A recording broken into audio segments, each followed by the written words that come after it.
সামনের ফার্মেসির কাছে গিয়ে গাড়িটা দাঁড় করা, আর এই নে কিছু টাকা। এই টাকা দিয়ে ওই দোকান থেকে এক প্যাকেট কন্ডম নিয়ে আয়। নেহা ম্যাডামের এরকম কথা শুনে অবাক হয়ে যায়, পিছনের দিকে তাকিয়ে থাকি ড্যাব ড্যাব করে। তখনই নেহা ম্যাডাম আমাকে ধমকের সুরে বলে, কিরে, কি বলছি তোর কানে যাচ্ছে না? বললাম যে দোকানের সামনে গাড়িটা দাঁড় করা, আর টাকা নিয়ে গিয়ে ওই প্যাকেট কিনে নিয়ে আয়। নেহাকে আর কোনো প্রশ্ন না করে ফার্মেসির কাছে গাড়ি দাঁড় করাতে নেহার কাছ থেকে টাকা নিয়ে ফার্মেসি থেকে প্যাকেট কিনে নিয়ে নেহার হাতে গুজে দিয়ে গাড়ি স্টার্ট দিয়ে পুনরায় যেতে লাগে। ঠিক তখনই সামনে থাকা গ্লাসের দিকে তাকিয়ে নেহা ম্যাডামকে দেখে স্বাধীন অবাক হয়ে যায়। বুঝলাম না এনার আবার কি হলো। আমার দিকে তাকিয়ে বাঁকা হাসি দিচ্ছে, আবার ঠোঁট কামড়াচ্ছে। এনার মতিগতি আমার একদমই ভালো লাগছে না। আবার ফার্মেসি থেকে ওইসব কিনে আনলো। আল্লাহ, এবারের মতো আমাকে রক্ষা করো। তারপর গাড়ি এসে ব্রেক করে নেহার বাড়ির সামনে। গাড়ি থেকে নেমে নেহা বাড়ির ভিতর প্রবেশ করতে নিয়ে পেছনের দিকে এসে স্বাধীনকে বলে, শোন, রাত 12টার সময় আমার রুমে যাবি। যদি না যাস তাহলে কিন্তু তোর খবর আছে, তোর চাকরি থেকে বের করে দেব। আর আমি এটা ভালো করেই জানি যে তোদের সংসার চলে তোর এই চাকরি দিয়ে। যদি তোর চাকরি চলে যায় তাহলে তোর পরিবারকে নিয়ে তোকে পথে নামতে হবে। আচ্ছা ম্যাম, যাব। বাট আপনি এত রাতে আপনার রুমে ডাকছেন কেন? সেটা না হয় তুই রাতেই আমার রুমে আসলে জানতে পারবি। কথাটা বলে নেহা চলে যায় তার রুমে। কেন জানি স্বাধীনের তার বাবা মাকে দেখতে অনেক ইচ্ছে করে, তাই গাড়ি স্টার্ট দিয়ে পুনরায় তার বাসায় চলে যায়। বাসার সামনে গাড়ি রেখে ভেতরে প্রবেশ করতে দেখে তার মা রান্না করছে, পাশে তার ছোট বোন পড়ছে। মা দেখো, ভাইয়া এসেছে। ভাইয়া, তুমি আমার জন্য কি নিয়ে এসেছো? চকলেট নিয়ে আসো নাই? আমি আমার ছোট্ট পরিটার জন্য কখনো চকলেট আনতে ভুলে যাই নাকি? এই নাও চকলেট। আর হ্যাঁ, একদমই বেশি খাবে না। আজকে একটা খাবে, কালকে একটা, না হলে দাঁতে কিন্তু পোকা লাগবে। বাবা রে, এই অল্প বয়সে তুই সংসারের হাল ধরেছিস। তোর বাবার অবস্থা দিন দিন অবনতি হচ্ছে। আজকে হসপিটালে নিয়ে গিয়েছিলাম। ওনারা বলেছে যদি 1 মাসের মধ্যে হার্ট অপারেশন না করি তাহলে তোর বাবাকে আর বাঁচানো যাবে না। তোকে কথাটা বলতে চাই না, তারপরও বললাম। তুই যেন কোনো চিন্তা করিস না, আল্লাহ একটা না একটা কিছু করবেই। কি বলছো তুমি? আগে বলবে না? আমাকে অপারেশন করতে কত টাকা লাগবে? আর ডাক্তার তো বলল অনেক টাকা লাগবে, প্রায় 20 লক্ষ টাকার মতো। আমরা কিভাবে এত টাকা জোগাড় করব? এই সামান্য বাড়িটুকু আছে, এটা বিক্রি করে দিলে তাও 10 লক্ষ টাকার মতো হবে। বাকি টাকা কিভাবে জোগাড় করবো রে বাবা? মা, আমি যে বাসাতে কাজ করি ওই স্যারটা অনেক ভালো, গরিবদের অনেক সাহায্য করে। ওনারা তো বাসায় নেই, কালকে আসবে। কালকে আসলে বলি আমাকে দেখি টাকা দেয় নাকি। যদি দেয় তাহলে তো অনেক ভালোই হয়, বাবার চিকিৎসাটা অন্তত করতে পারবো। তারপর স্বাধীন তার মায়ের সাথে আরও কিছু কথা বলে রুমের মধ্যে প্রবেশ করে। দেখে তার বাবা শুয়ে আছে। স্বাধীন তার বাবার পাশে গিয়ে বসে মাথায় হাত বুলিয়ে দিতে লাগে। ঠিক তখনই মিটমিট করে তাকায় স্বাধীনের বাবা। স্বাধীন মুচকি একটা হাসি দিতেই স্বাধীনের বাবা কান্না করে স্বাধীনের দুহাত জড়িয়ে ধরে বলে, বাবা, তুই প্লিজ আমাকে ক্ষমা করে দে। এই বয়সে তোর যেখানে লেখাপড়া করার কথা আর তুই করছিস চাকরি, আমাকে বাঁচানোর জন্য সংগ্রাম করছিস। প্লিজ আমাকে ক্ষমা করে দিস তুই। কি বলছো তুমি? আমার কাছ থেকে ক্ষমা চাইছো কেন? তুমি আমার বাবা, তোমাকে চিকিৎসা করার জন্য সংগ্রাম করব না তো অন্য কারোর জন্য? আর এসব কথা বলবে না। আর চিন্তা করো না, তুমি খুব দ্রুতই সুস্থ হয়ে উঠবে, আগের মতোই হাঁটা চলাফেরা করতে পারবে। তারপর স্বাধীন তার বাবার সঙ্গে বেশ কিছুক্ষণ কথা বলে খাবার দাবার খেয়ে গাড়ি নিয়ে সোজা নিহার বাসায় চলে আসে। তারপর পার্কিং লটে গাড়ি রেখে তাকে থাকার জন্য যে রুম দিয়েছে ওখানে চলে যায়। রুমে গিয়ে এপাশ ওপাশ করে ঘুমানোর চেষ্টা করে, কিন্তু তার দু চোখে ঘুম আসে না। রাত 12টার সময় নেহা যেতে বলেছে। কেন আর দোকান থেকে ওই প্যাকেট কিনলো কি দরকার? ও আবার যদি না যায় তাহলে এই চাকরি থেকে বের করে দেবে। এখন কি করবে? এই চাকরি অনাহারে জগতে চাকরি পাওয়া বড়ই দুষ্কর। ভাবতে ভাবতেই কোথা দিয়ে যে রাত 12টা হয়ে যায় স্বাধীন টেরই পায় না। ঠিক তখনই তার ফোনে কল আসে। ফোনটা হাতে নিয়ে দেখে নেহা ফোন করেছে। আসসালামু আলাইকুম ম্যাম। ওয়ালাইকুম আসসালাম। রুমে আয়। কিন্তু কেন এত রাতে আপনার রুমে যাব, কেউ দেখে ফেললে উল্টাপাল্টা কথা বলবে। তোকে যা করতে বলেছি করবি, না হলে সোজা আমার বাড়ি থেকে বের হয়ে যাবি, বুঝতে পারছিস তুই? স্বাধীন আর কোনো কথা না বলে রুম থেকে বের হয়ে গুটি গুটি পায়ে বড় বাড়ির ভিতরে প্রবেশ করে। তারপর নেহার রুমের সামনে চলে যায়। দরজার কড়া নাড়তেই ওপাশ থেকে নেহা বলে, ভেতরে আয়, দরজা খোলা আছে। ভিতরে প্রবেশ করে দেখে নেহা নেই। ওয়াশরুম থেকে পানি পড়ার শব্দ আসছে। স্বাধীন বুঝতে পারে নেহা ওয়াশরুমে গিয়েছে। স্বাধীন তাই সেখানেই দাঁড়িয়ে থাকে। প্রায় 5 মিনিট পর নেহা নাইট ড্রেস পরে ওয়াশরুম থেকে বের হয়। স্বাধীন নেহার দিকে তাকিয়ে অন্যদিকে চোখ ফিরিয়ে নেয়। তো নেহার শরীরে পোশাক পরা থেকে না পরাটাই ভালো। পুরো শরীরের প্রত্যেকটা অঙ্গ প্রত্যঙ্গ দেখা যাচ্ছে। ম্যাম, আপনি আমাকে এত রাতে আপনার রুমে আসতে বলেছেন কেন? যদি কেউ দেখে ফেলে তাহলে স্যার শুনলে আমাকে চাকরি থেকে বের করে দেবে। আরে এত ভয় পাচ্ছিস কেন? আসল কাজ তো শুরুই করিনি এখনো। আর চিন্তা করিস না, কেউ বাবা মাকে কিছু বলবে না, সবাই ঘুমিয়ে পড়েছে, শুধু আমি আর তুই বাদে। কথাটা বলেই নেহা স্বাধীনের কাছে চলে আসে। তারপর স্বাধীনের ঠোঁটে নেহা তার আঙ্গুল স্পর্শ করতে লাগে। স্বাধীন রীতিমতো ঘেমে একাকার হয়ে যায়। ম্যাম, এসব কি করছেন? প্লিজ আমাকে ছেড়ে দেন। আপনার মতলব আমার একদমই ভালো লাগছে না। তোকে কি ছেড়ে দেওয়ার জন্য ধরেছি আমি? যা করছি তুই দেখে যা আর রেসপন্স কর, না হলে তোর কিন্তু খবর আছে, এই বলে দিলাম। কথাটা বলে নেহা স্বাধীনের শরীরের বস্নকাতর জায়গাগুলোতে স্পর্শ করতে লাগে। স্বাধীন পুতুলের মতো দাঁড়িয়ে আছে। কিরে, তুই ছেলে মানুষ নাকি অন্য কিছু? আমি এত কিছু করছি তারপরও তোর কোনো রেসপন্সই দেখছি না। আচ্ছা ওয়েট, দরজা লাগিয়ে দিয়ে আসি, না হলে কেউ আবার দেখে ফেলতে পারে। তারপর নেহা কি দরজা লাগিয়ে দিয়ে আসে। স্বাধীন তখনও পুতুলের মতো সেখানে দাঁড়িয়ে থাকে। নেহা এসে স্বাধীনকে পিছন থেকে শক্ত করে জড়িয়ে ধরে ঘাড়ে অনবরত কিস করতে লাগে। ধ্যাৎ, আমি একটা মেয়ে, তোর এত কাছে আসছি আর তোর কোনো রেসপন্স নেই। দেখুন ম্যাম, আমি গরিব ঘরের ছেলে। আপনাদের অনেক টাকা পয়সা আছে, কিন্তু আমাদের টানে সামান্য কিছু টাকার জন্য আপনার বাসায় এসে কাজ করি। আর আপনি আমার সঙ্গে এই কাজ করতে পারেন না। স্যার ম্যাডাম আমাকে অনেক বিশ্বাস করে, আমি তাদের বিশ্বাসের বড় ক্লাবে করতে চাই না। প্লিজ আমাকে ছেড়ে দেন, আমি আমার রুমে যাব। দেখ, একদম না বোঝার মতো কথা বলবি না। মজা তুইও নিলে আমিও নিলাম, বিনিময়ে তোকে কিছু টাকাও দিলাম, সমস্যা নেই।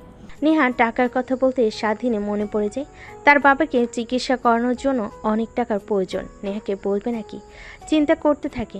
এটা দেখে নেহা বলে, কি ভাবছিস? দেখ, কেউ জানতে পারবে না, আমি আর তোর মধ্যে সীমাবদ্ধ হয়ে থাকবে, আর দুইজন অনেক এনজয় করতে পারবো।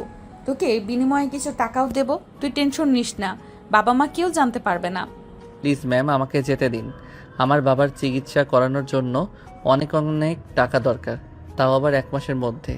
আমি যেভাবেই পারি টাকা জোগাড় করে আমার বাবার চিকিৎসা করাবই। প্লিজ আমাকে যেতে দেন। কথাটা বলে নেহার কাছ থেকে নিজেকে ছাড়িয়ে নেয় স্বাধীন। তারপর দরজা খুলে বাইরে বের হতে যাবে। ঠিক তখনই পেছন থেকে নেহা শার্টের কলার চেপে ধরে ঝাটকা টান দিতে স্বাধীন তাল সামলাতে না পেরে খাটের উপর গিয়ে পড়ে যায়। নেহা গিয়ে স্বাধীনের উপর বসে পড়ে। 2 হাত দিয়ে স্বাধীনের 2 হাত শক্ত করে ধরে ফেলে। আমার মনে আর দেহে আগুন লাগিয়ে দিয়ে তুই বাহিরে যাবি, তা তো আর হতে দেব না। আমাকে শান্ত করে তবেই যাবি, না হলে তোর খবর আছে। তুই যেহেতু কিছু করবি না, দেখ আমি কি করতে পারি। কথাটা বলে নেহা স্বাধীনের ঠোঁটের সঙ্গে ঠোঁট লাগিয়ে চুষতে লাগে। প্রায় 5 মিনিট পর নেহা স্বাধীনকে ছেড়ে দেয়। নিজেও হাঁপাতে লাগে, স্বাধীনও হাঁপাতে লাগে। তারপর স্বাধীনকে নেহা শক্ত করে জড়িয়ে ধরে বলতে লাগে, তুই কেন বুঝিস না? তোকে আমার খুব দরকার। আচ্ছা ওয়েট, তোর বাবাকে চিকিৎসা করানোর জন্য কত টাকা লাগবে? কেন, আপনি সেটা শুনে কি করবেন? বলতে বলেছি বলবি। এত রাগ দেখাচ্ছিস কাকে তুই? হ্যাঁ, ভুলে যাস না, আমি কিন্তু মারলে কি আর মেয়ে, তোকে চাইলে কিন্তু চাকরি থেকে বের করে দিতে পারি। 20 লক্ষ টাকা লাগবে, আর ভাবতেই পারতেছি না কিভাবে এই 1 মাসের মধ্যে 20 লক্ষ টাকা জোগাড় করব। তোর বাবার চিকিৎসা করানোর জন্য যত টাকা লাগবে আমি দেবো, বিনিময়ে তোকে আমার একটা কাজ করে দিতে হবে। নেহার মুখ থেকে এমন কথা শুনে স্বাধীন অবাক হয়ে যায়। নেহার দিকে প্রশ্নবোধক দৃষ্টি নিক্ষেপ করে বলে, আমি আমার বাবাকে বাঁচানোর জন্য যে কোনো কাজ করতে রাজি আছি।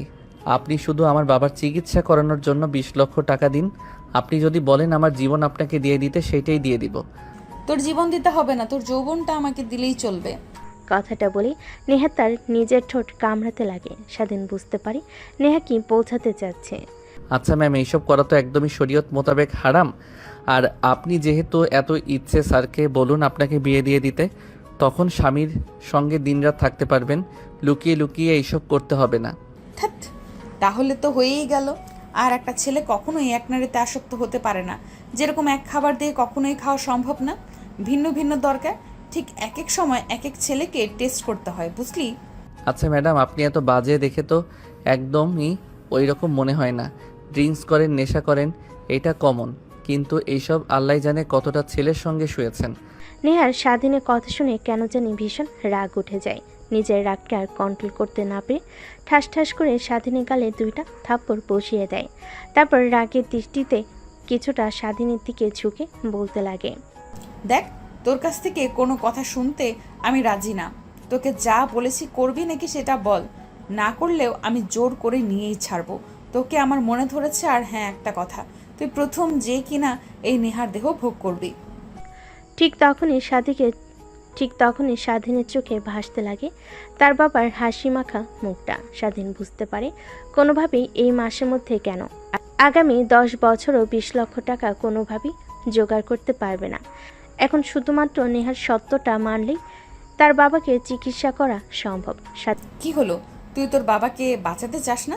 আর যদি তুই আমার সঙ্গে এই কাজটা না করিস, তাহলে তুই যেখানেই যাস আমি তোর চাকরি করতে দেব না। সবখানে গিয়ে সবাইকে মানা করে দিব, আর দেখবো তুই তোর বাবাকে কিভাবে চিকিৎসা করাস। স্বাধীন বুঝতে পারে সে ফেসে গেছে। নেহার সত্ত্বে রাজি হয়ে যাওয়া ছাড়া কোনো উপায় নেই। তাই স্বাধীন বলে, আচ্ছা ঠিক আছে, আমি আপনার সব শর্তে রাজি আছি। তাহলে শোন, প্রথম শর্ত, কোনো মেয়ের দিকে একদমই তাকানো যাবে না আমি ব্যতীত। দ্বিতীয় শর্ত, আমি যখন বলবো যেইভাবেই হোক তোকে আমার রুমে আসতে হবে, আর আমাকে সুখ দিয়ে তবে তোকে যেতে হবে। এর আগে গেলে তোর বাবাকে আমি মেরে ফেলবো। তৃতীয় শর্ত, একদমই এই বিষয়ে কাউকে বলবি না। চতুর্থ শর্ত, আমার বান্ধবীরা আসলে ওদের কাছ থেকে সব সময় দূরে দূরে থাকার চেষ্টা করবি, কারণ ওরা আমার থেকে বেশি লুচ্ছি। ঠিক আছে। তাহলে আয় আমার কাছে, দীর্ঘ প্রতীক্ষার অবসান ঘটুক। তারপর স্বাধীন ধীরে ধীরে নেহার দিকে যেতে লাগে। এক পর্যায়ে নেহার শরীর থেকে সম্পূর্ণ পোশাক খুলে ফেলে স্বাধীন। প্রত্যেকটা স্থানে কিচ করতে লাগে। স্বাধীনের প্রত্যেকটা স্পর্শে কেঁপে উঠতে লাগে। এক পর্যায়ে নেহা বলে ওঠে, ড্রয়ারের মধ্যে ওইটা আছে। তারপর এর আগে একদমই যদি উল্টাপাল্টা কিছু হয়ে বাচ্চা পেটে চলে আসে তখন কি হবে? তারপর স্বাধীন ড্রয়ার খুলে প্যাকেটটা বের করে নেহাকে সুখ দিতে লাগে। দুজন হারিয়ে যায় ভালোবাসার এক অটল গভীরে। ভালোবাসা বললে ভুল হবে। দুই শরীরের লালসায় পড়া এক মেয়ের তার বাবাকে চিকিৎসা করানোর জন্য এত টাকা প্রয়োজনে এক ছেলে এভাবে কেটে যেতে লাগে প্রায় 3 ঘন্টা। নেহা স্বাধীনের বুকের উপর শুয়ে থাকে, ঘন ঘন নিঃশ্বাস ফেলতে লাগে। স্বাধীনে কেন জানি নিজের অজান্তে তার চোখ দিয়ে 2 ফোঁটা পানি বের হয়ে যায়। স্বাধীন তার হাতের উল্টো পিঠ দিয়ে মুছে ফেলে। বান্ধবীদের কাছ থেকে শুনেছি এইটাতে নাকি অনেক সুখ, কিন্তু কখনো বিশ্বাস করিনি। আজ হারে হারে উপলব্ধি করতে পারলাম। এর জন্যই ওরা বলতো বিশ্বাস কর, তুই প্রথম ছিলি। এই দেখ তার প্রমাণ। তারপর নেহা স্বাধীনকে বিছানার চাদরে দেখাতে লাগে রক্তের ছিটা পড়ে আছে। স্বাধীন বুঝতে পারে নেহা যতই খারাপ হোক না কেন, কিন্তু এর আগে কখনোই এই কাজ করেনি। এটা তার প্রমাণ।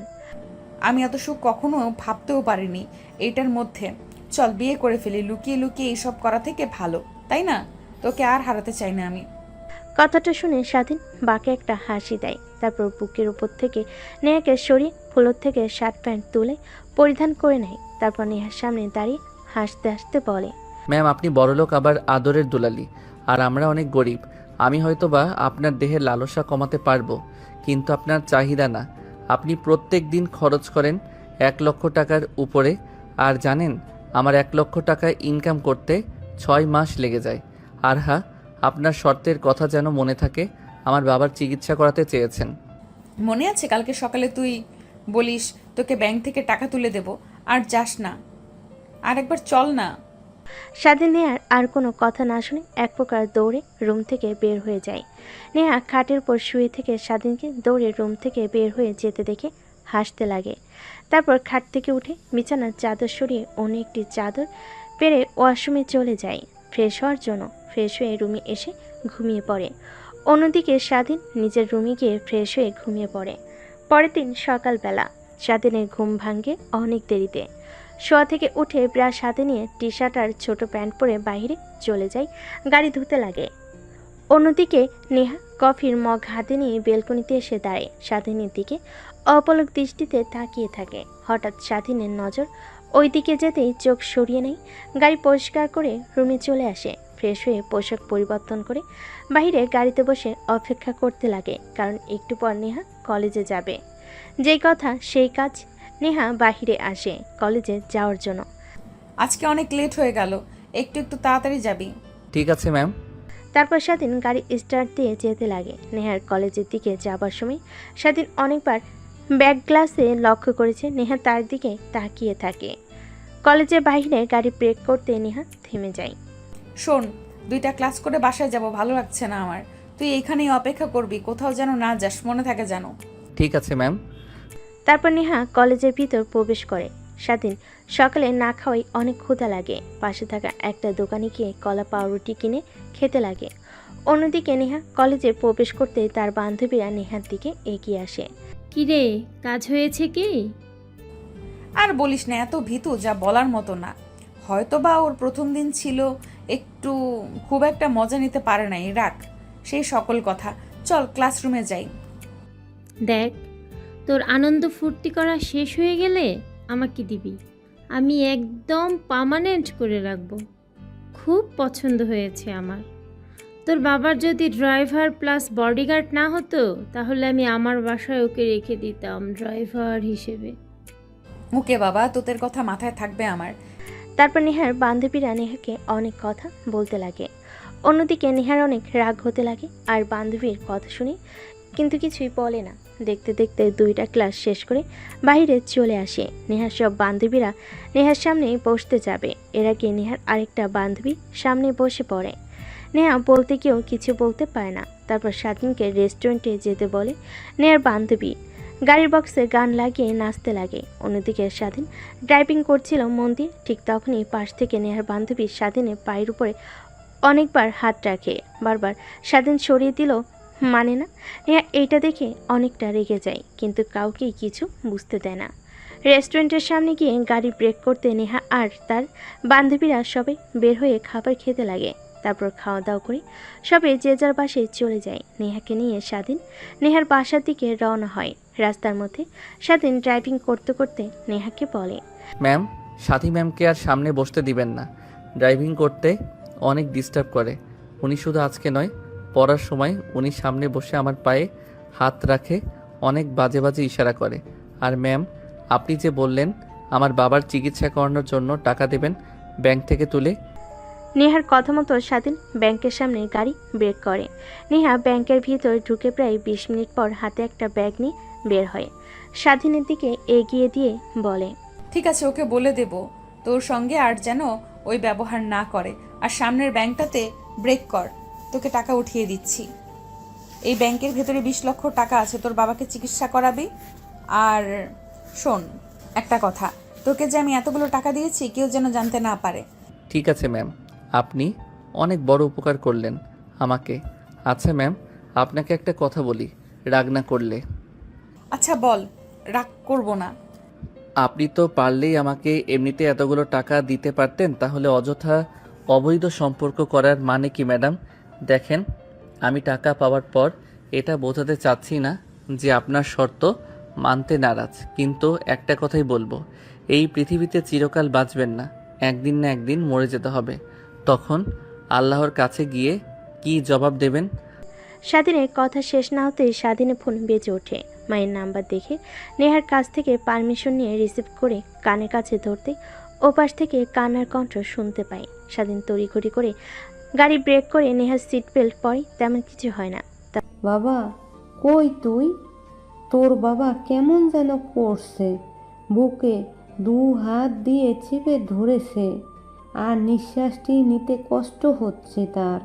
প্লিজ বাসায় আয়। আচ্ছা মা, আসছি আমি এখনই। তারপর স্বাধীন অশ্রুসূচক দৃষ্টিতে নেহার দিকে তাকিয়ে বলে, ম্যাম, প্লিজ কিছু মনে করবেন না। আপনি কি হেঁটে বাসায় যেতে পারবেন? আমার বাবা অনেক অসুস্থ, তাকে নিয়ে এখন যদি হাসপাতালে না যাই তাহলে মারা যাবে সে। অনুগ্রহ করে যদি আপনাদের গাড়িটা আমাকে দিতেন তাহলে বাবাকে হাসপাতালে ভর্তি করে আপনার বাড়িতে গাড়ি দিয়ে আসতাম। প্লিজ ম্যাম, না বলবেন না। এই অল্প সময়ের মধ্যে আমি অ্যাম্বুলেন্স কিংবা গাড়ি জোগাড় করতে পারবো না। আরে না, সমস্যা নেই, চল আমিও যাব তোর সঙ্গে তোর বাড়িতে। তোর বাবাকে হসপিটালে ভর্তি করে তবে তোর সঙ্গে বাসায় ফিরবো। তারপর স্বাধীন তার চোখের পানি মুছে গাড়ি স্টার্ট দিয়ে চড়ে যেতে লাগে তার বাড়ির দিকে। একটু পর স্বাধীন বাসায় চলে আসে। দরজা দিয়ে ভিতরে ঢুকে স্বাধীন তার বাবাকে পা জকলা করে বাইরে নিয়ে আসে। তারপর গাড়ির ভিতর বসিয়ে দিয়ে স্বাধীন মা তার বাবাকে জড়িয়ে ধরে স্বাধীন তার ছোট বোনকে যাওয়ার সময় বলে, বোন, তুই থাক, আর বাবাকে নিয়ে চিন্তা করতে হবে না। আমি বাবার অপারেশনের জন্য টাকা জোগাড় করেছি। তুই বাড়িটার দিকে একটু লক্ষ্য রাখিস। একটু পরে এসে তোকে হসপিটালে নিয়ে যাব আমি। স্বাধীনের কথা শুনে তার ছোট বোন মাথা ইশারা দিয়ে হ্যাঁ বোঝায়। তারপর স্বাধীন গাড়ি স্টার্ট দিয়ে চলে যায় সোজা হসপিটালে। স্বাধীন গাড়ির পিছন থেকে তার বাবাকে বের করে সোজা আইসিইউতে চলে যায়। ভিতরে ভর্তি করে দিয়ে অপারেশন করার জন্য টাকা কাউন্টারে জমা দিয়ে দেয়। অপারেশন থিয়েটারের সামনে পায়চারি করতে লাগে স্বাধীন। 5 ঘন্টা পর আইসিইউর রুমের মধ্যে থেকে একটা ডাক্তার বেরিয়ে আসে। স্বাধীন তড়িঘড়ি করে ডাক্তারের কাছে গিয়ে বলে, আঙ্কেল, আমার বাবা এখন কেমন আছে? তোমার বাবা একদম বিপদমুক্ত আছে, আর সময় মতো অপারেশন করাইয়ে তোমার বাবার কন্ডিশন একদম আগের মতো হয়ে যাবে। কোনো টেনশন করো না। আর একটু পর তুমি আমার কেবিনে আসো, কিছু মেডিসিনের নাম লিখে দিই, ওইগুলো সময় মতো খাওয়ালে আশাবাদী তোমার বাবা খুব শীঘ্রই সুস্থ হয়ে যাবে। ডাক্তারের কথা শুনে স্বাধীনের অনেক ভালো লাগে। তার নিজের দেহ দিয়ে যদি তার বাবাকে সুস্থ করতে পারে, এটা তার কাছে অনেক কিছু। ঠিক তখনই মনে পড়ে যায় নেহার কথা। 5 ঘন্টা হলো বাইরে বসে আছে। দৌড়ে বাইরে চলে যায়। দেখে নেহা এখনও গাড়ির মধ্যে বসে আছে। সেদিন দরজা খুলে নেহাকে বলে, সরি ম্যাম, আসলে মাথায় আপনার কথা ছিলই না। বাবাকে আইসিইউতে ভর্তি করে দিলে টাকা থাকায় সঙ্গে সঙ্গে অপারেশন শুরু হয়, আর আপনার কথা মনে নাই আমার, তাই সেখানে দাঁড়িয়েছিলাম। Sorry, I am really sorry madam. আরে সরি বলতে হবে না, চল এখন বাসায়। তারপর স্বাধীন গাড়ি স্টার্ট দিয়ে পুনরায় যেতে লাগে নেহার বাড়ির দিকে। একটু পর নেহাকে নামিয়ে দিয়ে নেহার কাছ থেকে বিদায় নিয়ে সোজা তার বাসায় চলে আসে। স্বাধীন তার ছোট বোনকে নিয়ে হসপিটালে চলে যায়। আবার নার্সের কাছে স্বাধীন তার বাবার কথা জিজ্ঞেস করে একটা কেবিন দেখিয়ে দেয়। তারপর স্বাধীন কেবিনে প্রবেশ করে নিজের অজান্তে চোখ দিয়ে খুশির পানি বের হতে লাগে। দেখে তার বাবা তার মার সঙ্গে কথা বলছে। বাবা, তুই এসেছিস? কত সময় হলো তোকে খুঁজছি, আমি কিন্তু পারছি না। আয় আমার পাশে বয়। আর তুই আমার অপারেশন করানোর জন্য এতগুলো টাকা কোথা থেকে পেলি? আমি যে বাসাতে কাজ করি বডিগার্ড প্লাস ড্রাইভার হয়ে, উনি অনেক ভালো। তোমার কথা বলতেই আমাকে টাকা দিয়ে দেয়। কে এই ব্যক্তি যে আমাদের একের পর এক সাহায্য করে চলেছে? একটাবার অনেক দেখা করতে ইচ্ছে করছে। তুমি সুস্থ হও বাবা, তোমার সঙ্গে আমি দেখা করিয়ে দিব। আচ্ছা ওয়েট, তুমি থাকো, আমি ডাক্তারের কাছ থেকে কিছু ওষুধ লিখে দিব বলেছিল, ওইটা নিয়ে আসি।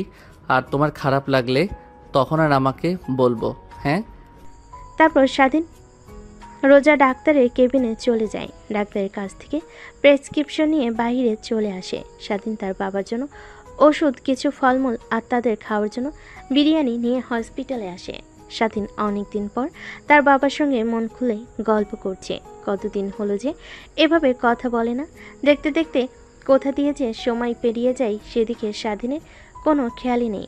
রাত যখন প্রায় 9টা, তখন তার ফোন বাজতে লাগে। কেবিন থেকে বের হয়ে ফোনটা হাতে নিয়ে দেখে নেহা ম্যাম ফোন করেছে।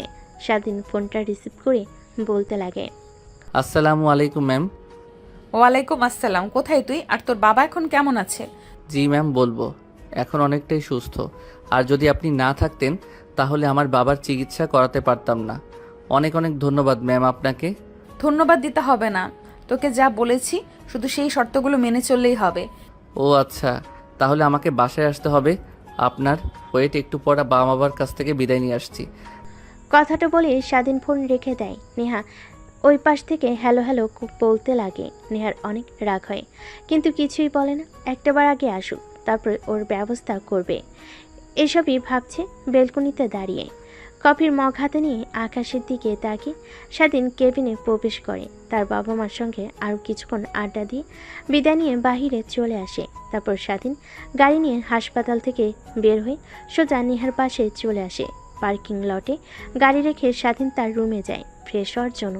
ফ্রেশ হয়ে পোশাক পরিবর্তন করে অপেক্ষা করতে লাগে রাত 12টা হবার। 12টা বাজার সঙ্গে সঙ্গে স্বাধীন মেন দরজা দিয়ে ভেতরে প্রবেশ করে। তারপর সোজা নেহার রুমের সামনে চলে যায়। দরজায় কড়া নাড়তেই দরজা খুলে যায়। স্বাধীন আর অনুমতি না নিয়ে ভিতরে প্রবেশ করে। দরজা লাগিয়ে যে পিছনে ফিরবে অমনি নেহা স্বাধীনকে ঠাস ঠাস করে 2টা থাপ্পড় লাগিয়ে দেয়। এই জন্যই তোর মতো ছোট লোকের বাচ্চাদের মাথায় তুলতে চাইনি। সামান্য ছাড় দিছি আর মাথায় উঠে বসছিস, তাই না? আমার অনুমতি না নিয়ে তুই রুমে প্রবেশ করলি কেন? আর তোর সাহস কি করে হয় আমার কথা শেষ না হতেই ফোন রেখে যাস? কি ভাবছিস তুই? তোর সঙ্গে ভালো ব্যবহার করছি দেখে তুই পার পেয়ে যাবি? না মানে ম্যাম সরি, তখন ওইভাবে কথা বলার জন্য আর অনুমতি না নিয়ে আসার জন্য। হয়েছে, এখন আর তোর কোনো কথাই শুনতে চাচ্ছি না। আমি রুম থেকে বের হয়ে চলে যা। স্বাধীন মাটির দিকে তাকিয়েছিল, হঠাৎ নেহার দিকে তাকিয়ে দেখে ওই দিনের মতো পাতলা নাইট ড্রেস পরে আছে। ভিতরে সব কিছুই দেখা যাচ্ছে। কেন যেন স্বাধীনের অনেক লোভ হতে লাগলো। ধীরে ধীরে স্বাধীন নেশার ঘরে তলিয়ে যেতে লাগলো, যে নেশা নারীর। এই কুত্তার বাচ্চা, কি বলছি তোর কানে যাচ্ছে না? তোকে রুম থেকে চলে যেতে বলেছি, আবার আমার দিকে এইভাবে তাকিয়ে আছিস? তুই আমার কেনা গোলাম। এখন থেকে তোকে যখন যা বলবো তাই করবি, আমার পারমিশন মতো চলবি। তোকে কি ফোন করে আসতে বলেছি আমি? তুই আমার রুমে এসেছিস? নেহার কথাগুলো যেন স্বাধীনের কান অব্দি পৌঁছালো না। অবলোক দৃষ্টিতে তাকিয়ে থাকে নেহার দিকে। নেহা খানিকটা ভয় পেয়ে যায় স্বাধীনের তাকানো দেখে। স্বাধীনের কাছে এসে ঠাস ঠাস করে থাপ্পড় দিয়ে বলে, কি বলছি তোকে? তুই শুনতে পারছিস না নাকি? রুম থেকে বের হয়ে যা। নেহার কাছ থেকে থাপ্পড় পেয়ে নেহার কাছ থেকে থাপ্পড় খেয়ে স্বাধীন আরও রাগ উঠতে লাগে। তারপর সেখানে আর না দাঁড়িয়ে দরজার দিকে আসতে লাগে। দরজার কাছে এসে দরজা লাগিয়ে দেয়, কিন্তু সেটা বাড়ি থেকে না, ভেতর থেকে। নেহা গিয়ে সোফায় বসে পড়ে। সামনের দিকে তাকাতেই অবাক হয়ে যায়। কিরে, তোকে কি বললাম তোর কানে যায়নি? বললাম রুম থেকে চলে যা, এখনো দাঁড়িয়ে আছিস আবার আমার দিকে তাকিয়ে আছিস। নেহা অনবরত স্বাধীনকে উল্টাপাল্টা কথা বলেই চলেছে, কিন্তু স্বাধীন নেহার কথায় কোনো পাত্তা দেয় না। তারপর নেহার দিকে গুটি গুটি পায়ে এগিয়ে আসতে লাগে। নেহা এটা দেখে খানিকটা ভয় পেয়ে যায়। ধীরে ধীরে নেহার যত কাছে আসে স্বাধীন তত কিছু করতে লাগে। এক পর্যায়ে দেওয়ালের সাথে পিঠ ঠেকে যায়। দেখ, একদম ভালো করছিস না তুই, কিন্তু তোকে এই পৃথিবী থেকে চিরতরে মুছে ফেলবো যদি আমার দিকে আর একবারও আসছিস। কেন ম্যাম? আপনার তো শরীরের অনেক ভালো খিদা মিটিয়ে দিচ্ছি। নেহা কোনো কিছু বুঝতে না পেরে পাশে থাকা টি টেবিলের উপরে থাকা ল্যাম্পপোস্টটা স্বাধীনের দিকে ছুঁড়ে মারে। স্বাধীন হাত দিয়ে ধরে ফ্লোরে রেখে দেয়। অনবরত নেহার দিকে এগিয়ে যেতে লাগে। এক পর্যায়ে নেহার কাছে এসে স্বাধীন নেহার দুহাত শক্ত করে মুখ বন্ধ করে নেয়। দেখ, তুই কিন্তু তোর লিমিট ক্রস করছিস, ভালো হবে না কিন্তু, এই বলে দিলাম। ছেড়ে দে আমাকে, না হলে তোর বাবাকে, তোর পরিবারকে আর তোকে মেরে ফেলবো কিন্তু আমি। আমার ভালো রূপ দেখেছিস, কিন্তু ভয়ঙ্কর রূপ দেখিসনি। নেহার কথার কোনো জবাব না দিয়ে স্বাধীন অনবরত নেহার শরীরে স্পর্শ করতে লাগে। স্বাধীনের প্রত্যেকটা স্পর্শে নেহা কেমন যেন শিহরণ হতে লাগলো। এক পর্যায়ে স্বাধীন নেহাকে কিস করতে লাগে। প্রথমে নেহা বাধা দিলেও পরে নেহার বাধা দেয় না, স্বাধীনের সঙ্গে রেসপন্স করে। তারপর নেহাকে খাটের উপর ফেলে দেয়। নেহার শরীর থেকে এক এক করে পোশাক খুলতে লাগে। আজ স্বাধীনের দিকে তাকিয়ে ভাবতে লাগে, এর আবার কি হলো যে কিনা আমার কথার উপরে কখনো কথা বলেনি, যখন যা করতে বলেছি তাই করেছে। আজ এই ভয়ঙ্কর রূপ ধারণ করেছে। এর হাত থেকে বাঁচা তো দুষ্কর হয়ে যাবে। এমন কি করে ফেলেছি আমি ওকে? তারপর স্বাধীন ও নেহাকে শক্ত করে জড়িয়ে ধরে নিমিষেই দুজন হারিয়ে যায় ভালোবাসার এক অতল গভীরে। প্রথমে নেহা বাধা দিলেও পরবর্তীতে আর বাধা দেয় না। পরের দিন সকালবেলা নেহা নিজেকে আবিষ্কার করে স্বাধীনের বুকে। নেহার কেন যেন অনেক ভালো লাগা কাজ করে। শোয়া থেকে না উঠে স্বাধীনকে শক্ত করে জড়িয়ে ধরে আবার ঘুমিয়ে পড়ে। অন্যদিকে স্বাধীনের ঘুম ভাঙতে নেহাকে তার শরীর ওপর থেকে সরিয়ে স্বাধীন সোজা তার রুমে চলে আসে আর ভাবতে লাগে, দেখ, কালকে আমার কি হয়েছিল নেহা ম্যামের সঙ্গে একদমই কাজটা ঠিক করা হয়নি।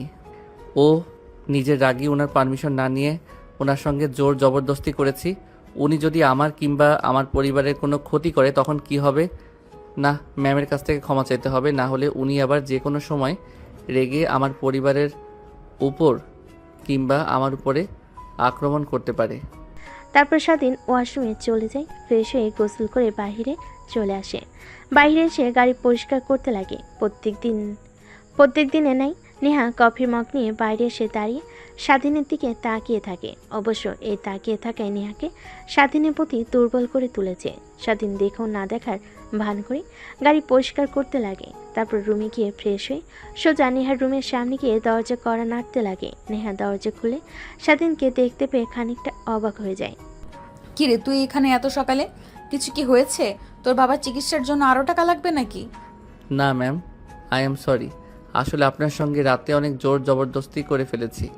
আমি নিজের মধ্যে ছিলাম না, কেমন যেন হয়ে গিয়েছিলাম। প্লিজ আমাকে ক্ষমা করে দিন। আরে না, আমি কিছুই মনে করিনি, বিশ্বাস কর। প্রথম দিনের থেকে তুই আমার সঙ্গে জোর করে যে করেছিস, ওই দিন আরও বেশি মজা পেয়েছি, তাই তো কিছু মনে করিনি। আর একটু পর আমি বের হব, আমার এক বান্ধবীর বাসায় যাব। আমাকে নামিয়ে দিয়ে তুই তোর বাবার কাছে চলে যাস। অবশ্য কালকে তোকে ওইভাবে কথাটা না বললেও পারতাম। তোর জায়গায় আমি থাকলে ঠিক একই কাজ করতাম। তারপর নেহার কাছ থেকে স্বাধীন নিচে চলে আসে, গাড়িতে বসে অপেক্ষা করতে লাগে। নেহার আসার প্রায় 5 মিনিট পর নেহা এসে গাড়িতে উঠে পড়ে। তারপর স্বাধীনকে অ্যাড্রেস বলতে সেই দিকে যেতে লাগে। অবশ্য নেহার সব বান্ধবীদের বাসা স্বাধীনের চেনা আছে। এক পর্যায়ে নেহার দেওয়া অ্যাড্রেস অনুযায়ী স্বাধীন গিয়ে গাড়ি দাঁড় করায়। নেহা গাড়ি থেকে বের হয়ে স্বাধীনকে বলে, যা, আর আমি যখন ফোন করব তখন এই লোকেশনে আবার চলে আসবি। তারপর স্বাধীন গাড়ি স্টার্ট দিয়ে চলে যায় হসপিটালে তার বাবার কাছে। অন্যদিকে নেহা তার বান্ধবীর বাসে গিয়ে বান্ধবীদের সঙ্গে আনন্দ করতে লাগে। ঠিক তখনই নেহার বান্ধবী নেহাকে বলে, কিরে, তোর কেনা গোলামের কি খবর? আজকে তো বাইরে তোর জন্য অপেক্ষা করতে দেখছি না, কই গিয়েছে? আরে তোকে ফোন করে বললাম না, ওর বাবার চিকিৎসার জন্য টাকা লাগবে 20 লাখ, আমি ওটা দিয়েছি। আর ওকে বলেছি আমি যখন যা বলবো তখন সে করবে। এতে ছেলেটাও রাজি হয়ে গিয়েছে। একটা কথা কি জানিস, ছেলেটার মধ্যে কিছু তো একটা আছেই। কেন জানি দিন দিন ওর প্রতি দুর্বল হয়ে যাচ্ছি। আগে ওকে দেখলে অনেক রাগ হতো আমার, কিন্তু এখন ওকে না দেখলে কেমন যেন লাগে। মনে হয় এক নজর না দেখতে পারলে আমার বুকটা ফেটে যায়। আরে মামা, বুঝতে পারছিস না? এইটাই তো ভালোবাসার প্রথম ধাপ। তার মানে তুই ওই ছেলেটাকে ভালোবেসে ফেলেছিস? আমি আবারও ভালোবাসা অসম্ভব। জীবনে একজনকেই ভালোবেসে অনেক কষ্ট পেয়েছি, দ্বিতীয়বার পেতে চাই না আমি। এর থেকে এইভাবেই দিব্যি চলে যাব। আরে যার জন্য আশা, কই ওকে আসতে বলিসনি? ওর সারপ্রাইজগুলো রেডি করে চল। আসলে নেহার বান্ধবীর জন্মদিন আজ, তাই তাকে সারপ্রাইজ দেওয়ার জন্য সবাই মিলে নেহার এক বান্ধবীর বাসায় এসেছে, সব কিছু রেডি করছে। অন্যদিকে স্বাধীন হসপিটালে গিয়ে তার বাবা মা আর বোনের সঙ্গে কথা বলতে লাগে। এইভাবে অনেকটা সময় পার হয়ে যায়। অন্যদিকে নেহা তার বান্ধবীদের সঙ্গে কেক কেটে আনন্দ করতে লাগে। এক পর্যায়ে নেহা সব বান্ধবীরা মিলে ট্রুথ আর ডেয়ার গেমস খেলতে লাগে। এভাবে পেরিয়ে যায় অনেকটা সময়। দেখতে দেখতে বিকেল হয়ে যায়। ঠিক তখনই নেহার ফোনে কল আসে। মা, কোথায় তুই? বিকেল হয়ে গেছে, এখনো বাসায় আসছিস না যে? আগে বলো তোমরা কোথায়? বাসায় এসেছো কি? হ্যাঁ, আমি আর তোর মা তো গ্রাম থেকে বাসায় চলে এসেছি। সকালে আসার পর থেকেই তোকে দেখছি না, এত বেলা হয়ে গেল তাও বাসায় ফিরছিস না। কোথায় আছিস তুই? জলদি বাসায় ফিরে আয়, কতদিন হলো তোকে দেখি না। আচ্ছা, তুমি একটু ওয়েট করো, আমি আসছি। একটা বান্ধবীর বাসায় আছি। তারপর নেহা ফোন রেখে দেয়, স্বাধীনকে ফোন করে আসার জন্য। একটু পর স্বাধীন চলে আসে। তারপর নেহাকে নিয়ে বাসায় চলে আসে। নেহা তার বাবা মাকে দেখলে দৌড়ে এসে জড়িয়ে ধরে। অনেক দিন হলো দেখা হয় না। গ্রামে ঘুরতে গিয়েছিল তার মা বাবা, কিন্তু নেহার গ্রাম পছন্দ হয় না। আর কলেজে কিছুদিন পর এক্সাম, তাই থেকে যায় শহরে। জানিস তোর নানু ভাই, দাদু ভাই, নানি দাদি কত তোকে মিস করছে। প্রত্যেক দিন তোর কথা বলেছে, তোর সঙ্গে কত কথা বলার চেষ্টা করছে, কিন্তু গ্রামে নেটওয়ার্কের সমস্যা, তোকে ফোন করতে পারিনি আমি। তুমি সবাইকে ঢাকায় নিয়ে আসলেই তো পারো, সবাই একসঙ্গে সপরিবারে থাকতাম। তুই ভেবেছিস বলিনি? কতবার করে বলছি কিন্তু কেউ ঢাকায় আসবে না, গ্রামে তাদের ভালো লাগে, গ্রামের মায়া ত্যাগ করতে পারে না। তাই আমিও আর কিছু বলি না। বাদ দে, কেমন আছিস তুই? একদম শুকিয়ে গিয়েছিস, ঠিকমতো খাওয়া দাওয়া করিসনি বুঝি চলে যাওয়ার পর থেকে। কি বলো বাবা তুমি? তারপর নেহা তার বাবার সঙ্গে কথা বলতে লাগে। স্বাধীন পাশে দাঁড়িয়ে থাকে। নেহার বাবার স্বাধীনের দিকে নজর যেতেই বলে, তা বাবা কেমন আছো তুমি? আমি যাওয়ার পর তুমি আমার মেয়েকে খেয়ালে রেখেছো এই তো ভালোভাবে? জি স্যার। পাশ থেকে নেহা আনমনি ভাবতে লাগে। তার বলতে বাবা। আচ্ছা বাবা থাকো, রুমে যাই, ফ্রেশ হয়ে আসি। সে সকালে বের হয়েছি, আজকে একটা বান্ধবীর বার্থডে ছিল, ওখানে গিয়েছিলাম। তারপর নেহা তার রুমে চলে যায়। স্বাধীন নেহার বাবার সঙ্গে বেশ কিছুক্ষণ কথা বলতে লাগে। তারপর বাড়ির বাইরে এসে তার থাকার রুমে চলে যায় ফ্রেশ হওয়ার জন্য। স্বাধীন রুমে গিয়ে বিথায় ঘুমানোর চেষ্টা করে, কিন্তু দুচোখে ঘুম ধারা দেয় না। এভাবে বেশ কিছুক্ষণ পেরিয়ে যায়। মাঝরাতে হঠাৎ ফোন বাজতে লাগে। স্বাধীন দেখে বুঝতে পারে নেহা ছাড়া আর কেউ ফোন করেনি এখন। আসসালামু আলাইকুম ম্যাম, এত রাতে ফোন করেছেন কেন? কি দরকার? কি দরকার তুই জানিস না? জলদি আমার রুমে আয়। দেখুন ম্যাম, এই কয়েকদিনে তো স্যার ছিল না, তাই যেতে পেরেছি, কিন্তু আজকে আঙ্কেল আন্টি এসেছে, যদি ওনারা দেখে ফেলে তখন কি হবে? প্লিজ বোঝার চেষ্টা করুন। আমি যা বলেছি তাই কর, না হলে তুই কিন্তু সকালে আর সূর্য দেখতে পারবি না। কথাটা বলি নেহা এক প্রকার রাগ দেখিয়ে কল কেটে দেয়। স্বাধীন ভাবতে লাগে যদি আঙ্কেল আন্টি কোনোভাবে দেখে ফেলে তাকে, নেহার রুমে কিংবা নেহার রুমের দিকে যাচ্ছে, তাহলে তার অবস্থা শেষ করে ফেলবে, চাকরি থেকে বের করে দেবে। ভাবতে লাগে কি করবে। বাইরে এসে নেহার রুমের বারান্দার কাছে এসে দেখে পাইপ। তারপর পাইপে নেহার বারান্দার উপরে উঠে পড়ে। অন্যদিকে নেহা ড্রেসিং টেবিলের সামনে বসে থেকে চুল আঁচড়াচ্ছিল আর গুনগুন করে গান গাইছিল। স্বাধীন বেলকনি থেকে নেহার দিকে অপলক দৃষ্টিতে তাকিয়ে থেকে ভাবতে লাগে কি অদ্ভুত চেহারা, মায়াবী তার চাহনি, কেন এই কাজ করতে হবে? সে চাইলেও তো হাজার আমার থেকে সুন্দর ছেলে তার পিছু পিছু ঘোরে, তাদেরকে বিয়ে করে নিতে পারে, তারপরে আমাকে কেন? কতগুলো ভাবতে ভাবতে নেহার কোমরের দিকে নজর যায়। অপলক দৃষ্টিতে তাকিয়ে থাকে। অন্যদিকে নেহা আয়নার দিকে তাকিয়ে স্বাধীনকে পিছনে দেখতে পায়। ভয় পেয়ে পিছনে তাকায়। কিরে তুই রুমের মধ্যে কখন আসলি? আর ব্যালকনিতে কেন, কিভাবে গেলি তুই? পাইপ বেয়ে উপরে উঠছি, না হলে যদি আঙ্কেল আন্টি দেখতে পেত তাহলে কি করতো আমার? এর জন্য দ্বিতীয় পন্থা। ভালো করেছিস, আয় আমার কাছে। কথাটা বলে নেহা ড্রেসিং টেবিলের সামনে থেকে স্বাধীনের কাছে চলে যায়। স্বাধীনের কলার চেপে ধরে নিজের কাছে নিয়ে এসে ফিস ফিস করে বলতে লাগে, ভেবে নিয়ে যে বাবা দেখে ফেললো আমাদেরকে এক রুমে, তখন কি হবে ভাবতে পারছিস? কি আর হবে, আপনাকে কিছুই বলবে না, আমাকে মেরে বাড়ি থেকে বের করে দেবে। কিন্তু আমি আর তোকে ছাড়ছি না। এই যে শক্ত করে জড়িয়ে ধরেছি, আজীবন ধরে রাখতে চাই। থাকবি তো আমার সাথে নাকি? নেহার কথা শুনে স্বাধীনের মুখে বাঁকা হাসি রেখা টেনে বলে, ম্যাম, আমি হয়তো আপনার দেহে লালসা দমাতে পারবো, কিন্তু আপনাকে বা গরিব ঘরের ছেলে আমি আপনাকে ভরণ পোষণ করার মতো সামর্থ্য আমার নেই। আপনি কি ভাবছেন তা বুঝতে পারছি, আমি কিন্তু সেই ভাবনাটা একদম মাথা থেকে ঝেড়ে ফেলেন না, না হলে আপনার এই ক্ষতি হবে। আর আমি তো আপনাকে কথা দিয়েছি যে আপনি যখন যা বলবেন তাই করব, তারপরে মিথ্যা কোনো সম্পর্কে মরে জড়াবেন আপনি। আমার কিছু লাগবে না, তোকে লাগবে। এই অল্প কিছু দিনে বুঝতে পেরেছি, হারে হারে টের পেয়েছি। চল আমরা কালকে বিয়ে করে ফেলি, এইটা আমাদের জন্য ভালো হবে। তখন আর লুকিয়ে লুকিয়ে দেখা করতে হবে না আমাদের। হা বাদ দিন ম্যাম, এখন যার জন্য ডেকেছেন সেইটা করেন। কথাটা বলে স্বাধীন নেহাকে শক্ত করে জড়িয়ে ধরে এক এক করে নেহার শরীর থেকে কাপড় খুলতে লাগে। স্বাধীন কেন জানি স্বাধীনের প্রত্যেকটা স্পর্শে কেঁপে কেঁপে উঠতে লাগে। আজকে তো প্রথম নয়, তারপর কেন এমন লাগছে? তার পরপরই স্বাধীন নেহাকে নিয়ে খাটের উপর পড়ে যায়। নিমিষেই হারিয়ে যায় দুজন ভালোবাসার অতল গভীরে। অন্যদিকে নেহার বাবা রাতের অনেক পানি পিপাসা লাগে। টেবিলের উপরে গ্লাস ফাঁকা দেখে পানি নেওয়ার জন্য নিচে নামতে লাগে। নেহার রুমের কাছে আসতেই গোংরানোর শব্দ শুনতে পায়। নেহার বাবা নেহার রুমে আর একটু কাছে গিয়ে দরজার সঙ্গে কান লাগিয়ে স্বাধীন আর নেহার ফিসফিসে কথা শুনতে পায়। নিমিষে নেহার বাবা রেগে লাল হয়ে যায়, যেন স্বাধীনকে সে কাছে পেলে কাছে চিবিয়ে খাবে। তারপর নিচে চলে যায় পানি খাওয়ার জন্য। পানি খেয়ে নিচে বসা রুমে বসে অপেক্ষা করতে লাগে স্বাধীনের আসার। অনেকক্ষণ সময় পার হয়ে গেলেও স্বাধীনের নাম গন্ধ নেই। তাই নিচে আর না বসে থেকে নেহার রুমের দিকে অগ্রসর হয়। নেহার রুমে গিয়ে দরজায় কড়া নাড়তে লাগে। কোন দিকে স্বাধীন ক্লান্ত হয়ে নেহার উপরে শুয়েছিল। ঠিক তখনই দরজার কর্নারের ধ্যান ভেঙে যায় দুজনেই। তারপর তড়িঘড়ি করে নেহার উপর থেকে উঠে পড়ে স্বাধীন। ফ্লোর থেকে প্যান্ট আর শার্ট নিয়ে পরিধান করে নেয়। নেহ তাড়াতাড়ি পোশাক পরে নেয়। দরজার কাছে গিয়ে স্বাধীন বেলকনির পাইপ দিয়ে নেমে যেতে বলে দরজা খুলে দেয়। হাম ফালাতে ফালাতে নেহা তার বাবাকে বলে, কি হয়েছে বাবা? এত রাতে তুমি? কি কোনো সমস্যা হয়েছে?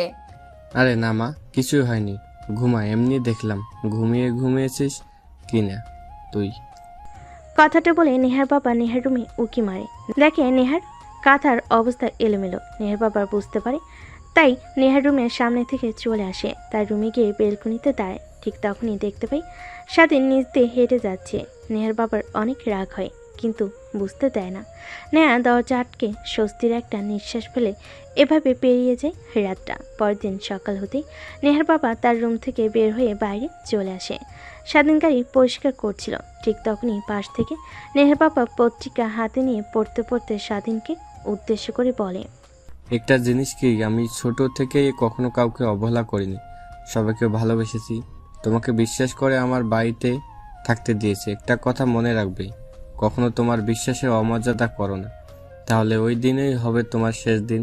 কথাটা মনে রেখো। আর শুনলাম তোমার বাবা নাকি অসুস্থ, চিকিৎসা করানোর জন্য অনেক টাকা লাগবে। তুমি নাকি চিকিৎসা করিয়েছো, এত টাকা কোথা থেকে পেয়েছো তুমি? নেহার বাবার কথা শুনে স্বাধীন আমতা আমতা করে বলে, না মানে আঙ্কেল, মানে মানে করতে হবে না, যা সত্যি তাই বলো। আমি সত্যিকে অনেক ভালোবাসি, কিন্তু মিথ্যা কথা একদমই সহ্য করতে পারি না। মানে স্যার, নেহা ম্যামকে কথাটা বলতেই আমাকে টাকা দেয়, কিছু শর্ত দেয়, সেটা না বলি। সেই টাকা দিয়ে বাবার চিকিৎসা করেছি। নেহা ম্যাডাম বলেছে আমি এই বিষয়টা কাউকে যেন না বলি। আচ্ছা যাও, ঠিক আছে, আমি কাউকেই বলবো না। তারপর নেহার বাবা রুমের মধ্যে চলে যায়। ভাবতে লাগে স্বাধীনকে চাকরি থেকে বের করে দেবে কিনা।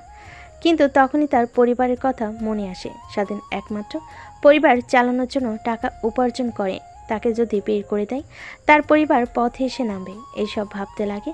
ঠিক তখনই নেহার মা পিছন থেকে বলেন, আসো, খাবার রেডি করছি। আর এমনিতেও ডাক দাও, খাবার খেয়ে যা, মেয়েটা এত বেলা অবধি ঘুমায়। তারপর নেহার বাবা নেহার রুমে কর্নারতে দরজা খুলে দেয়। দেখেন নেহা গোসল করে চুল শুকাচ্ছে। তারপর নেহা তার বাবার সঙ্গে কিছু কথা বলে নিচে চলে আসে খাবার খাওয়ার জন্য। টেবিলে বসে খাবার খাচ্ছিল। ঠিক তখনই নেহার বাবা বলতে লাগে, নেহা মা, তোর জন্য একটা বিয়ের সম্বন্ধ এসেছে, আমি রাজি হয়েছি। আমার বন্ধুর ছেলে বিদেশ থেকে লেখাপড়া করে বাংলাদেশে এসেছে, অনেক শিক্ষিত আর ভদ্র একটা ছেলে। আমি কথা বলেছি ছেলেটার সঙ্গে, অনেক ভালো লেগেছে আমার। বিকেলে ওনারা বাসায় আসবে তোকে দেখার জন্য।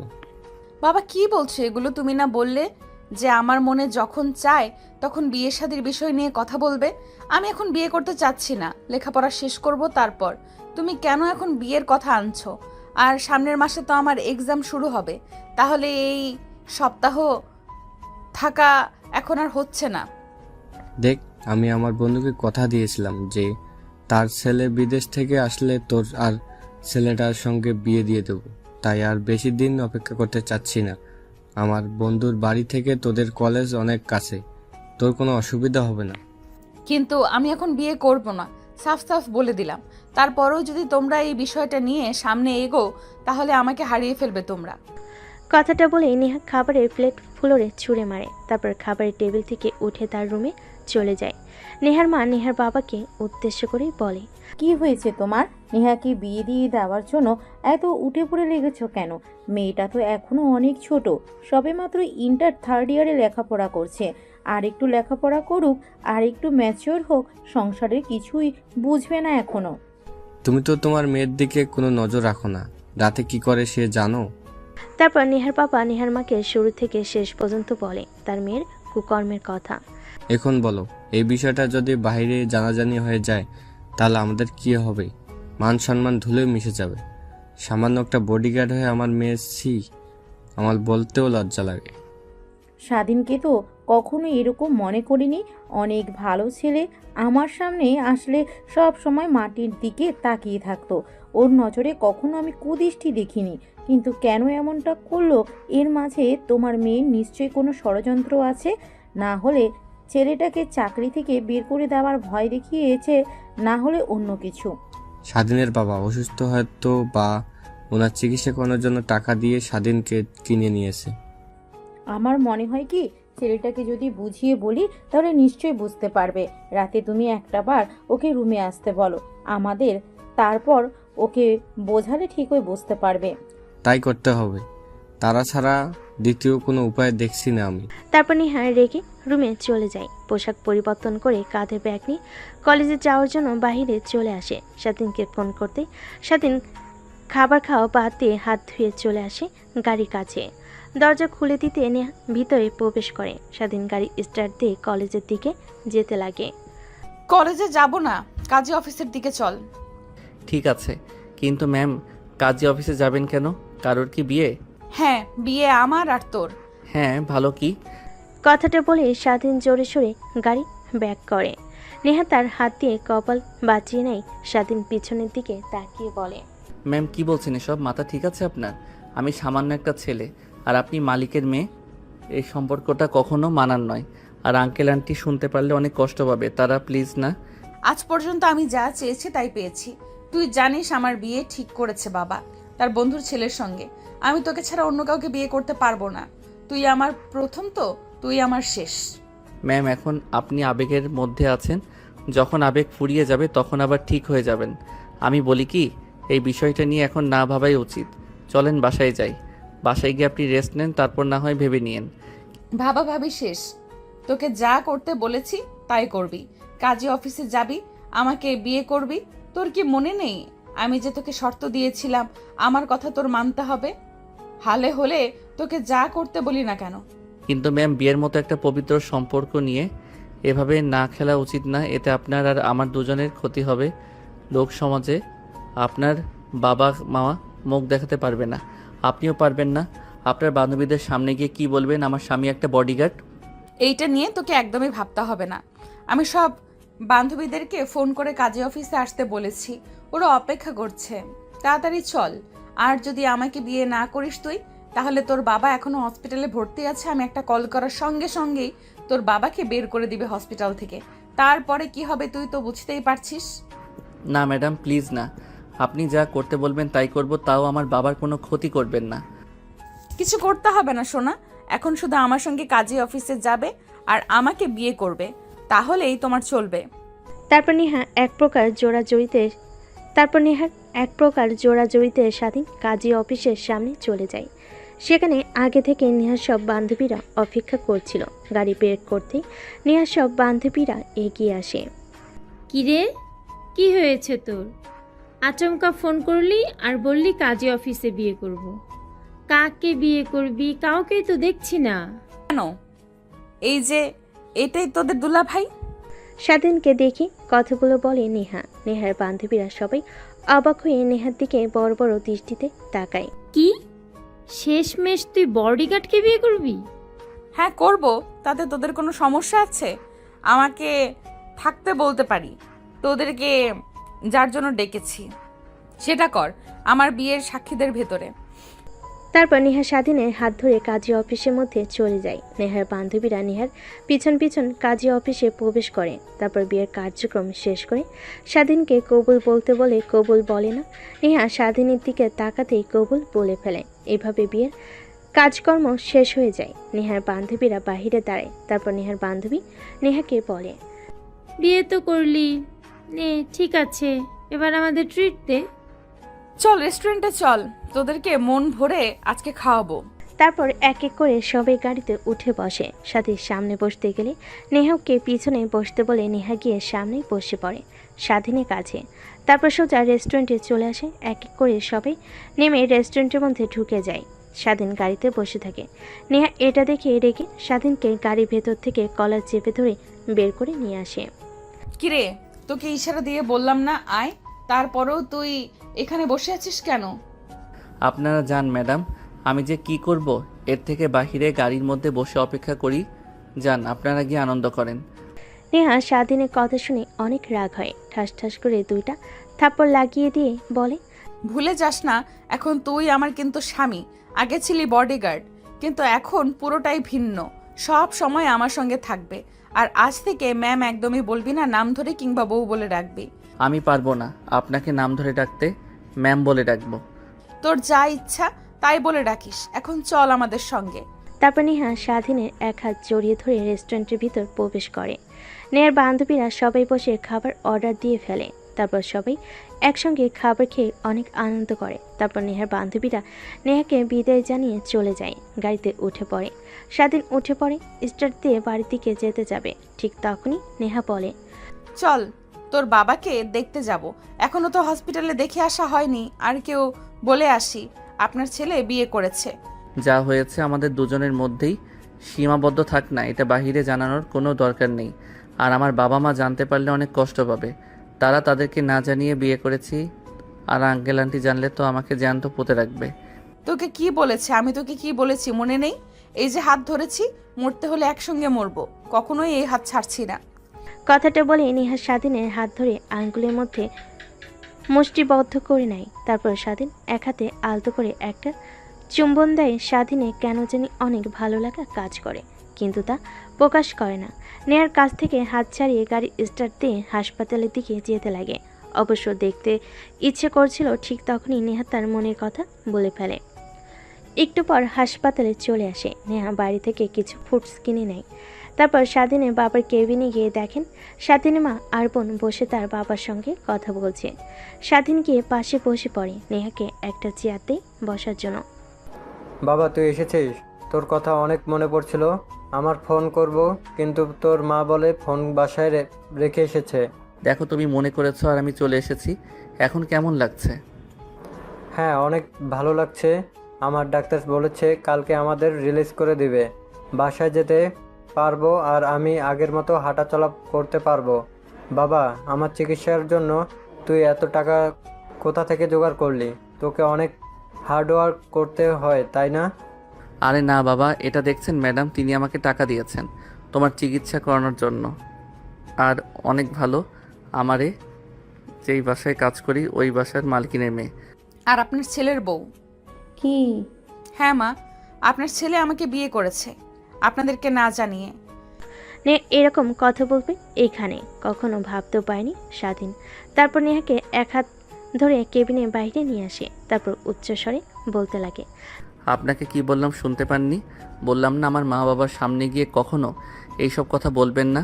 ভুল হয়েছে, আপনার কাছ থেকে টাকা নিয়ে আমার বাবাকে চিকিৎসা করিও। এর থেকে আমার বাবা যদি মারা যেত ভালো হতো। আমার বাবা অপারেশন করেছে, হার্টের সমস্যা। যদি আবার কিছু হয় তাহলে আপনার খবর আছে। তুমি আমাকে এইভাবে কথা বলতে পারলে? তোমার স্ত্রীকে রেগে কথা বলতে পারলে? যাও, তোমার সঙ্গে আর কোনো কথা নেই আমার। তারপর নেহা স্বাধীনকে রাগ দেখিয়ে স্বাধীনের সামনে থেকে হসপিটালের বাইরে চলে আসে। স্বাধীন কেবিনে প্রবেশ করে স্বাধীনের মা আর তার বাবা তার দিকে অগ্নি দৃষ্টিতে তাকিয়ে থাকে। বিশ্বাস করো বাবা মা, উনি যা বলছেন একদমই মিথ্যা কথা। সব সময় ফান করে তো, তাই তোমাদের সঙ্গে দুষ্টামি করেছে। উনি আমার মালকিনের মেয়ে, উনি কখনো আমাকে বিয়ে করতে পারে? তাহলে মেয়েটাকে এইভাবে হাত ধরে বাহিরে নিয়ে গেলে কেন? আর কোথায় চলে গেলে? নাকি ভিতরে নিয়ে আয়? ধন্যবাদ বলতে হবে তো, বাবাকে এতগুলো টাকা চিকিৎসার জন্য দিয়েছে সে। অন্য আরেকদিন বলো, আমি বাসায় নিয়ে গেলে তখন। এখন যেতে হবে। ফোন করেছে আঙ্কেল, আর কালকে আমি এসে তোমাদেরকে নিয়ে বাসায় রেখে আসবো।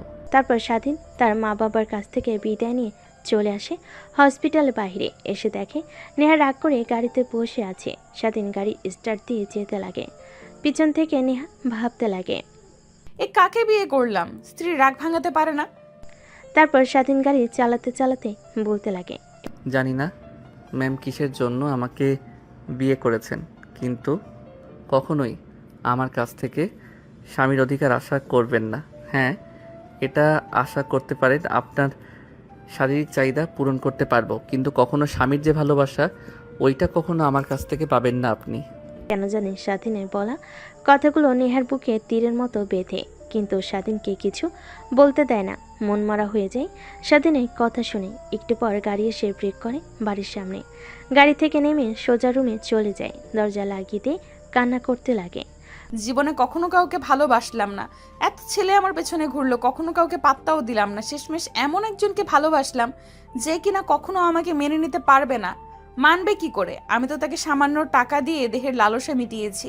অনেক বাজে মেয়ে, আমাকে হিসেবে সে চেনে, কখনো স্ত্রী হিসেবে মানতে পারবে না। এইটা তো যে কোনো ছেলেই। কথাটা ভেবে নেহা কান্না করতে লাগে। অন্যদিকে নেহার মা মেয়েকে রেখে রুমে গিয়ে দরজা আটকে দিতে দেখে নেহার মা রুমের সামনে এসে দরজায় কড়া নাড়তে লাগে, কিন্তু নেহা দরজা খোলে না। এক পর্যায়ে নেহার মা অনেক ভয় পেয়ে যায়।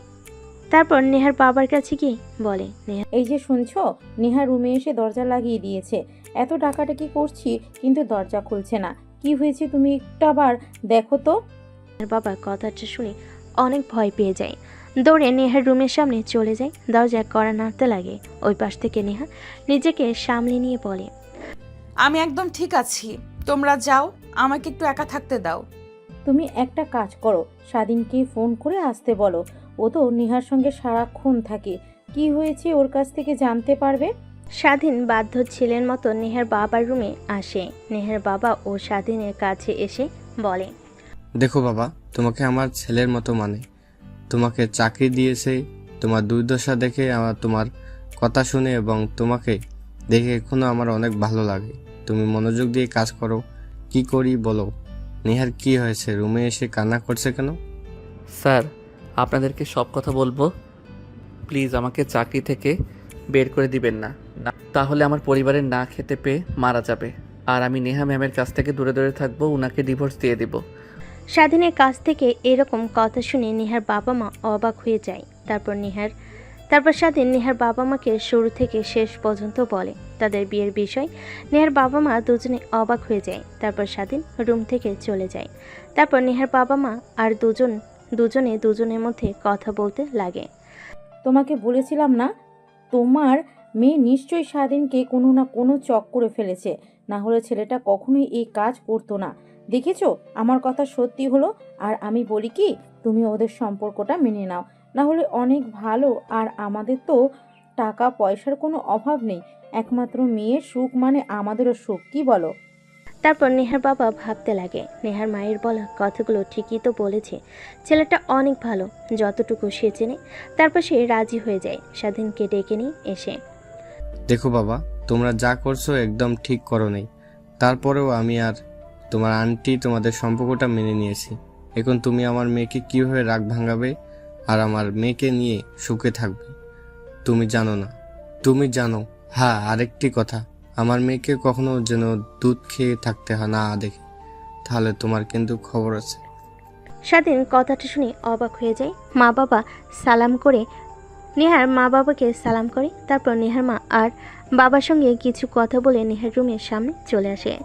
দরজায় কড়া নাড়তে লাগে, কিন্তু নেহা দরজা খোলে না। স্বাধীন নেহাকে ডাকতে লাগে, দরজা খুলে দিতে বলে, তুই এসেছিস কেন?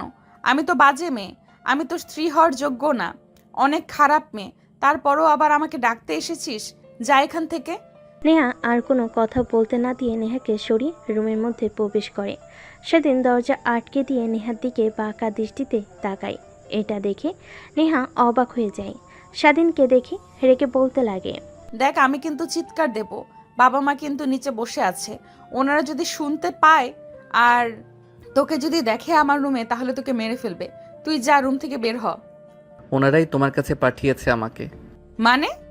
নেহাকে আর কোনো কথা বলতে না দিয়ে স্বাধীন নেহাকে শক্ত করে জড়িয়ে ধরে তারপর ঠোঁটের সঙ্গে ঠোঁট লাগিয়ে চুষতে লাগে। প্রায় 5 মিনিট পর নেহাকে নিয়ে খাটের উপর পড়ে যায়। নেহা স্বাধীনের বুকের উপর থেকে মাথা তুলে বলে, ড্যাব ড্যাব করে তাকিয়ে থাকে।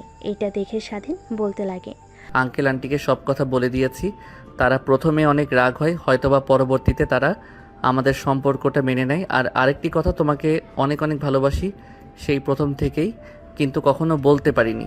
আমার আর তোমার সম্পর্কের মধ্যে অনেকটা তফাৎ ছিল, কিন্তু এখন বলতে আর কোনো তফাৎ নেই। তার মানে তুমি আমাকে ভালোবাসতে, তাহলে প্রকাশ করনি কেন? ওই যে দুইজনের মধ্যে শক্ত একটা প্রাচীর ছিল, তাই কিছু বলতে পারিনি। তা এখন আমার বাবুর মায়ের কি রাগ ভাঙছে? না, ভাঙেনি। বাবুর মায়ের বাবু লাগবে, যত দ্রুত পারো বাবুর মাকে বাবু এনে দাও। কথাটা বলে স্বাধীনের বুকের মাঝে আর নেহা মুখ লুকায়। উপর থেকে সরিয়ে জড়িয়ে ধরে হারিয়ে যায় ভালোবাসার এক অতল গভীরে, যেখানে তারা বাবু প্রস্তুত করছে। আর জানতে হবে না আপনাদের, বিয়ে করেন তারপরে জানতে পারবেন।